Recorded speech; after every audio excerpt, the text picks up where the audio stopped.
Epic, तुम अचानक कैसे आ गई? क्योंकि तुम्हें मिस कर रही थी।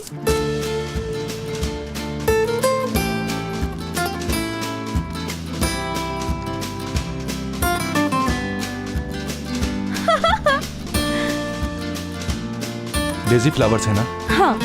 गुलाब नहीं थे? गुलाब पसंद है मुझे, वो भी बड़े वाले। दुनिया भर के फूल तुम्हारे कदमों में बिछा दूंगी डार्लिंग, स्वीट हार्ट। आराम से, इजी, बस कर दो एपिक। घरों पे छापे मारना छोड़कर मेरा पीछा ले लिया है तुमने। हाँ तो तुम्हें क्या मसला है? बहुत प्यार करती हूँ तुमसे। तुम मेरे हो करीम, किसी और के नहीं हो सकते और मैं होने भी नहीं दूंगी। कितनी शानदार मुझे है यार। चलो हाथ हटाओ अपने, दूर रखो मुझसे। आई, बस करो बस।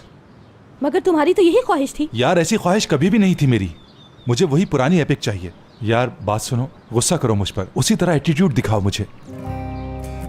तुम्हें पहले वाला करीम चाहिए और मुझे पहली वाली एपिक, यही सही है हम दोनों के लिए। तुम्हें यकीन है ये ठीक रहेगा करीम? पक्की बात है?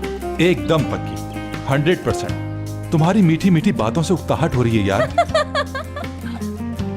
क्या हो गया, हंस क्यों रही हो? तुम एक्टिंग कर रहे थे यानी? हाँ? तो आज से सुन लो, करीम हो गई हूँ मैं। हरगिज करीम नहीं होना, तुम एपिक ही रहो बस। ओके, नहीं होती? तुम भी वादा करो पहले वाले करीम रहोगे, वादा करो। बिल्कुल वादा करता हूँ। क्या बात है यार, क्या बात है।